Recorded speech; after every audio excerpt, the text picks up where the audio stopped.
Welcome to the Auroville Radio celebration of the 150th birthday of Sri Aurobindo. We have taken excerpts from Sri Aurobindo's book, The Synthesis of Yoga, and will be mixing them with the bonfire celebration. So sit back, relax, and enjoy. There are two necessities of nature's workings which seem always to intervene in the greater forms of human activity, whether these belong to our ordinary fields of movement, or seek those exceptional spheres and fulfillments which appear to us high and divine. Every such form tends towards a harmonized complexity and totality, which again breaks apart into various channels of special effort and tendency, only to unite once more in a larger and more puissant synthesis. Secondly, development into forms is an imperative rule of effective manifestation. Yet all truth and practice, too strictly formulated, becomes old and loses much, if not all, of its virtue. It must be constantly renovated by fresh streams of the Spirit, revivifying the dead or dying vehicle, and changing it, if it is to acquire a new life. To be perpetually reborn is the condition of a material immortality. We are in an age full of the throes of travail, when all forms of thought and activity that have in themselves any strong power of utility or any secret virtue of persistence are being subjected to a supreme test and given their opportunity of rebirth.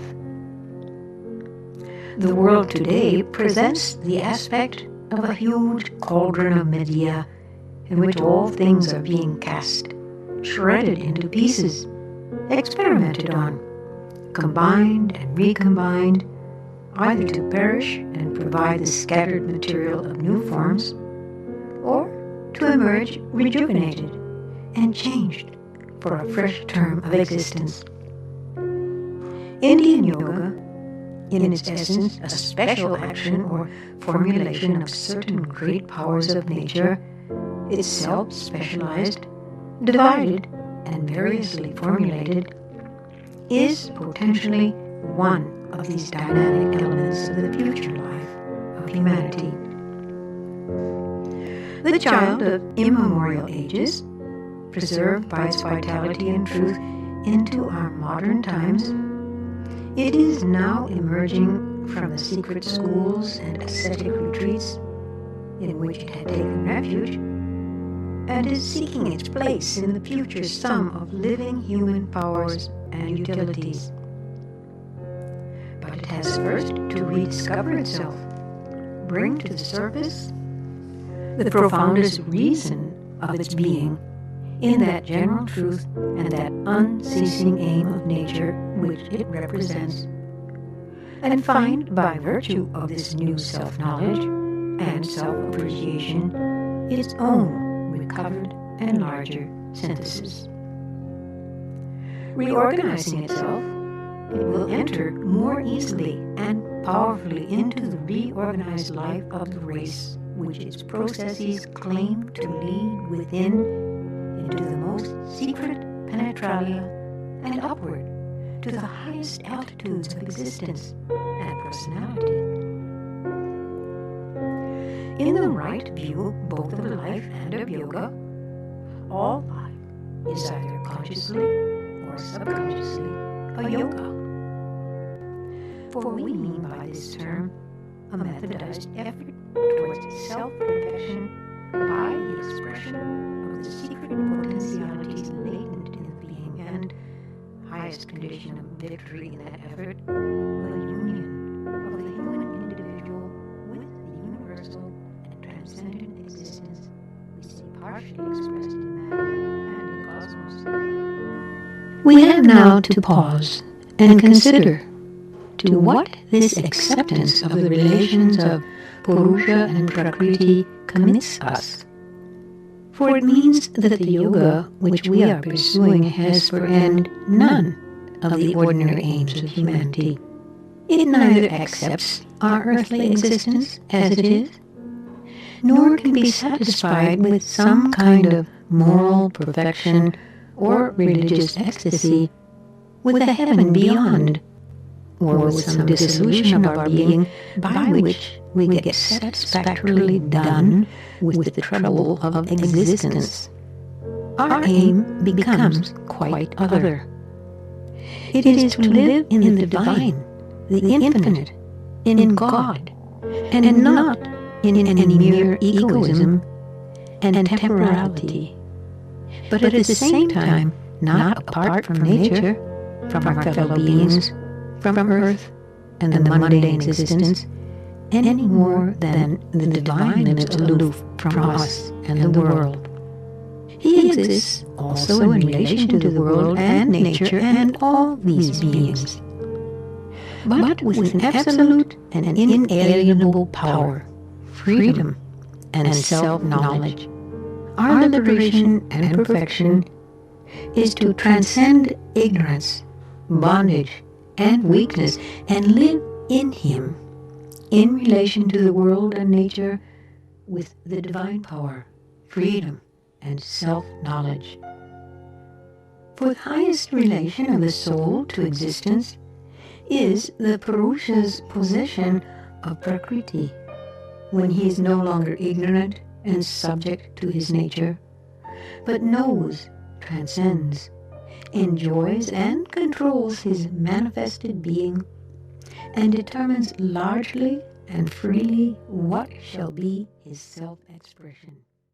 A oneness finding itself out in the variations of its own duality is the whole play of the soul with nature in its cosmic birth and becoming. One, Satchidananda, everywhere, self-existent, illimitable, a unity indestructible by the utmost infinity of its own variations, is the original truth of being, for which our knowledge seeks, and to that our subjective existence eventually arrives. From that all other truths arise. Upon that they are based, and by that they are at every moment made possible, and in that they in the end can know themselves and each other, are reconciled, harmonized, and justified.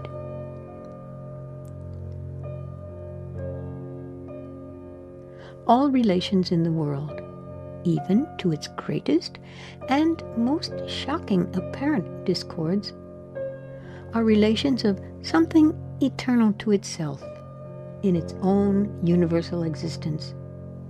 They are not anywhere, or at any time, collisions of disconnected beings who meet fortuitously or by some mechanical necessity of cosmic existence. Therefore, to get back to this eternal fact of oneness is our essential act of self-knowledge. To live in it must be the effective principle of our inner possession of our being and of our right and ideal relations with the world.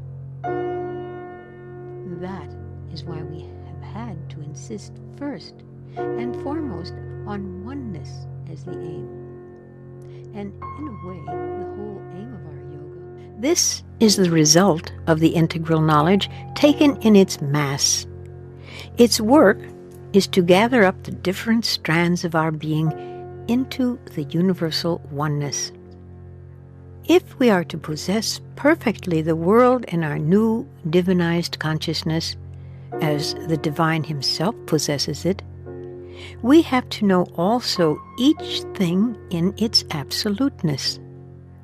First, by itself. Secondly, in its union with all that completes it. For so has the divine imaged out and seen its being in the world. To see things as parts, as incomplete elements, is a lower analytic knowledge. The Absolute is everywhere. It has to be seen and found everywhere. Every finite is an infinite and has to be known and sensed in its intrinsic infiniteness as well as in its surface finite appearance. But so to know the world, so to perceive and experience it, it is not enough to have an intellectual idea or imagination that so it is. A certain divine vision, divine sense, divine ecstasy is needed. An experience of union of ourselves with the objects of our consciousness. In that experience, not only the beyond, but all here, not only the totality, the all in its mass, but each thing in the all becomes to us ourself, God, the Absolute and Infinite, Satchidananda. This is the secret of complete delight in God's world, complete satisfaction of the mind and heart and will, complete liberation of the consciousness. It is the supreme experience at which art and poetry and all the various efforts of subjective and objective knowledge and all desire and effort to possess and enjoy objects are trying, more or less obscurely, to arrive. Their attempt to seize the forms and properties and qualities of things is only a first movement which cannot give the deepest satisfaction unless, by seizing them perfectly and absolutely, they get the sense of the infinite reality, of which these are the outer symbols. To the rational mind and the ordinary sense experience, this may well seem only a poetic fancy or a mystic hallucination. But the absolute satisfaction and sense of illumination which it gives, and alone can give, is really a proof of its greater validity. We get by that a ray from the higher consciousness and the diviner sense into which our subjective being is intended eventually, if we will only allow it to be transfigured. We have seen that this applies to the highest principles of the divine being. Ordinarily, the discriminating mind tells us that only what is beyond all manifestation is absolute. Only the formless spirit is infinite. Only the timeless, spaceless, immutable, immobile self in its. We have now to pause and consider to what this acceptance of the relations of Purusha and Prakriti commits us. For it means that the yoga which we are pursuing has for end none of the ordinary aims of humanity. It neither accepts our earthly existence as it is, nor can be satisfied with some kind of moral perfection or religious ecstasy, with a heaven beyond, or with some dissolution of our being by which we get satisfactorily done with the trouble of existence. Our aim becomes quite other. It is to live in the divine, the infinite, in God, and not in any mere egoism and temporality, but at the same time not apart from nature, from our fellow beings, from earth and the mundane existence, any more than the divine lives aloof from us and the world. He exists also in relation to the world and nature and all these beings, but with an absolute and inalienable power, freedom, and self-knowledge. Our liberation and perfection is to transcend ignorance, bondage, and weakness, and live in Him, in relation to the world and nature, with the divine power, freedom, and self-knowledge. For the highest relation of the soul to existence is the Purusha's possession of Prakriti, when he is no longer ignorant and subject to his nature, but knows, transcends, enjoys, and controls his manifested being, and determines largely and freely what shall be his self-expression. A oneness finding itself out in the variations of its own duality is the whole play of the soul with nature in its cosmic birth and becoming.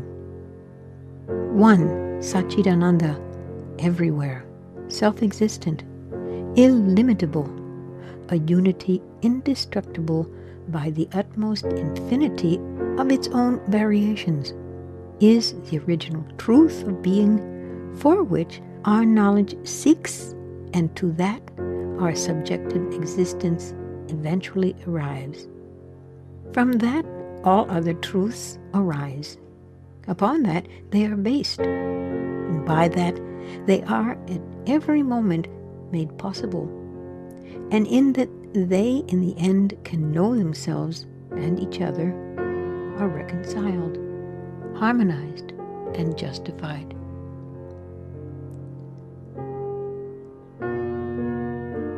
All relations in the world, even to its greatest and most shocking apparent discords, are relations of something eternal to itself, in its own universal existence. They are not anywhere or at any time collisions of disconnected beings who meet fortuitously or by some mechanical necessity of cosmic existence. Therefore, to get back to this eternal fact of oneness is our essential act of self-knowledge. To live in it must be the effective principle of our inner possession of our being and of our right and ideal relations with the world. That is why we have had to insist first and foremost on oneness as the aim. And in a way, the whole aim of our yoga. The cause of our world existence is not, as our present experience induces us to believe, the ego. For the ego is only a result and a circumstance of our mode of world existence. It is a relation which the many-souled Purusha has set up between individualized minds and bodies, a relation of self-defense and mutual exclusion and aggression, in order to have among all the dependencies of things in the world upon each other a possibility of independent mental and physical experience. But there can be no absolute independence upon these planes. Impersonality, which rejects all mental and physical becoming, is therefore the only possible culmination of this exclusive movement. So only can an absolutely independent self-experience be achieved. The soul then seems to exist absolutely, independently in itself. It is free in the sense of the Indian word svadhina, dependent only on itself, not dependent upon God and other beings. Therefore, in this experience, God, personal self, and other beings are all denied, cast away as distinctions of the ignorance. It is the ego, recognizing its own insufficiency and abolishing both itself and its contraries, that its own essential instinct of independent self-experience may be accomplished. For it finds that its effort to achieve it by relations with God and others is afflicted throughout with a sentence of illusion, vanity, and nullity. It ceases to admit them because, by admitting them, it becomes dependent on them. It ceases to admit its own persistence because the persistence of ego means the admission of that which it tries to exclude as not self, of the cosmos and other beings. The self-annihilation of the Buddhist is in its nature absolute exclusion of all that the mental being perceives. The self-immersion of the Advaitin in his absolute being is the self-same aim differently conceived. Both are a supreme self-assertion of the soul of its exclusive independence of Prakriti. The experience which we first arrive at by the sort of shortcut to liberation, which we have described as the movement of withdrawal, assists this tendency. For it is a breaking of the ego and a rejection of the habits of mentality we now possess. For that is subject to matter and the physical senses, and conceives of things only as forms, objects, external phenomena, and as names which we attach to those forms. We are not aware directly of the subjective life of other beings except by analogy. From our own and by inference, to arrive by an intense spirituality at the absolute of the soul is our possibility on one side of our dual existence. To enjoy the absolute of nature and of everything in nature is our possibility on the other side of this eternal duality. To unify these highest aspirations in a divine possession of God and ourselves and the world should be our happy completeness. In the lower poise, this is not possible because the soul acts through the mind, and the mind can only act individually and fragmentarily in a contented obedience or a struggling subjection to that universal nature through which the divine knowledge and the divine will are worked out in the cosmos. But the spirit is in possession of knowledge and will, of which it is the source and cause and not a subject. Therefore, in proportion as the soul assumes its divine or spiritual being, it assumes also control of the movements of its nature. It becomes, in the ancient language Swarat, free and a self-ruler over the kingdom of its own life and being. But also, it increases in control over its environment, its world. This it can only do entirely by universalizing itself. For it is the divine and universal will that it must express in its action upon the world. It must first extend its consciousness and see the universe in itself instead of being like the mind, limited by the physical, vital, sensational, emotional, intellectual outlook of the little divided personality. It must accept the world truths, the world energies, the world tendencies, the world purposes as its own, instead of clinging to its own intellectual ideas, desires, and endeavors, preferences, objects, intentions, impulses. These, so far as they remain, must be harmonized with the universal. It must then submit its knowledge and will at their very source to the divine knowledge and the divine will, and so arrive through submission at emergence, losing its personal light in the divine light and its personal initiative in the divine initiative. To be first in tune with the infinite, in harmony with the divine, and then to be unified with the infinite, taken into the divine, is its condition of perfect strength and mastery. And this is precisely the very nature of the spiritual life and the spiritual existence.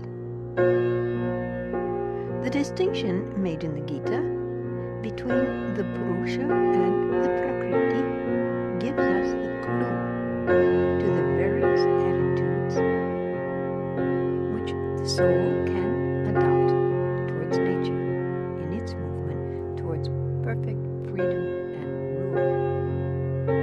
The Purusha is, says the Gita, such is the constituent principle of the various worlds of cosmic existence and the various planes of our being. They are as if a ladder plunging down into matter and perhaps below it, rising up into the heights of the spirit, even perhaps to the point at which existence escapes out of cosmic being into ranges of a supracosmic absolute. So at least it is averred in the world system of the Buddhists.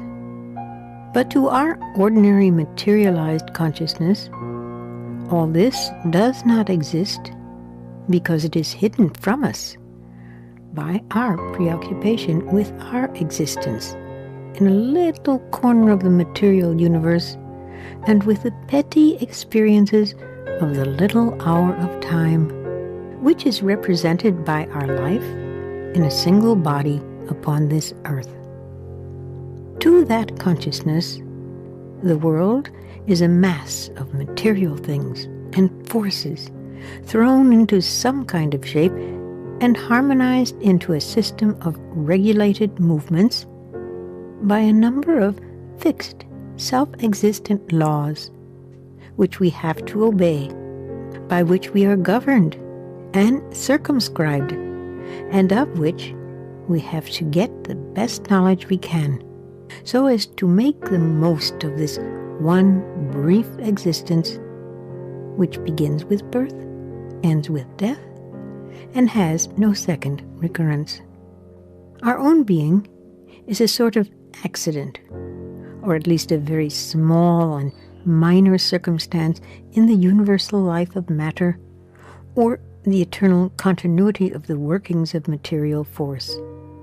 Somehow or other, a soul or mind has come to exist in a body, and it stumbles about among things and forces which it does not very well understand. At first preoccupied with the difficulty of managing to live in a dangerous and largely hostile world, and then with the effort to understand its laws and use them so as to make life as tolerable or as happy as possible so long as it lasts. If we were really nothing more than such a minor movement of individualized mind in matter, existence would have nothing more to offer us. Its best part would be at most the struggle of an ephemeral intellect and will with eternal matter, and with the difficulties of life supplemented and eased by a play of imagination, and by the consoling fictions presented to us by religion and art, and all the wonders dreamed of by the brooding mind and restless fancy of man. But because he is a soul, and not merely a living body, man can never for long remain satisfied that this first view of his existence, the sole view justified by the external and objective facts of life, is the real truth, or the whole knowledge. His subjective being is full of hints and inklings of realities beyond. It is open to the sense of infinity and immortality. It is easily convinced of other worlds, higher possibilities of being, larger fields of experience for the soul. Science gives us the objective truth of existence and the superficial knowledge of our physical and vital being. We may seek this knowledge on two sides separately: the side of Purusha, the side of Prakriti. And we may combine the two for the perfect possession of the various relations of Purusha and Prakriti in the light of the divine.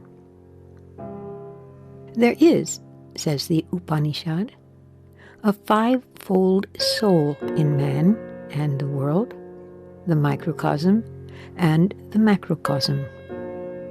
The physical soul, self or being, Purusha, Atman, is that of which we are all at first conscious, a self which seems to have hardly any existence apart from the body, and no action vital or even mental independent of it. This physical soul is present everywhere in material nature. It pervades the body, actuates obscurely its movements, and is the whole basis of its experiences.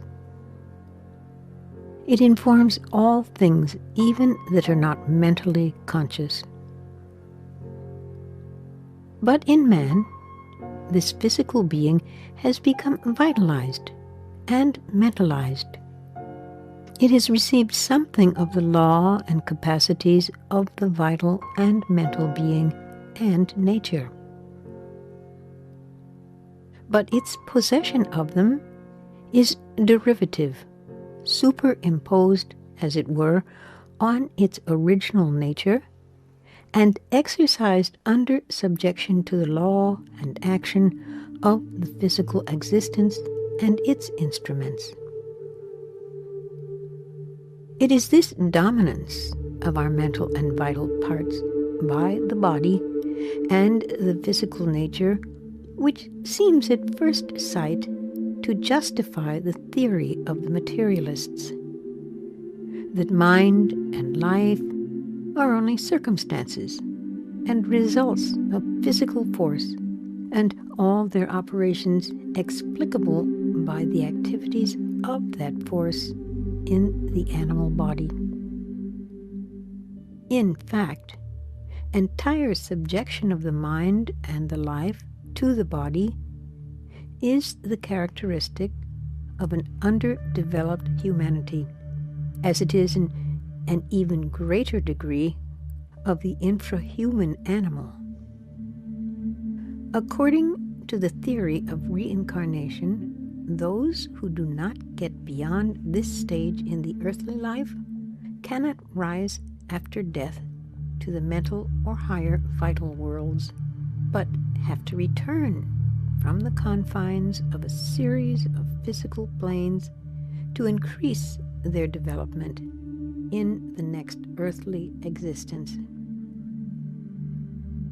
For the undeveloped physical soul is entirely dominated by material nature and its impressions, and has to work them out to a better advantage before it can rise in the scale of being. A more developed humanity allows us to make a better and freer use of all the capacities and experiences that we derive from the vital and mental planes of being, to lean more for support upon these hidden planes. be less absorbed by the physical, and to govern and modify the original nature of the physical being by greater vital forces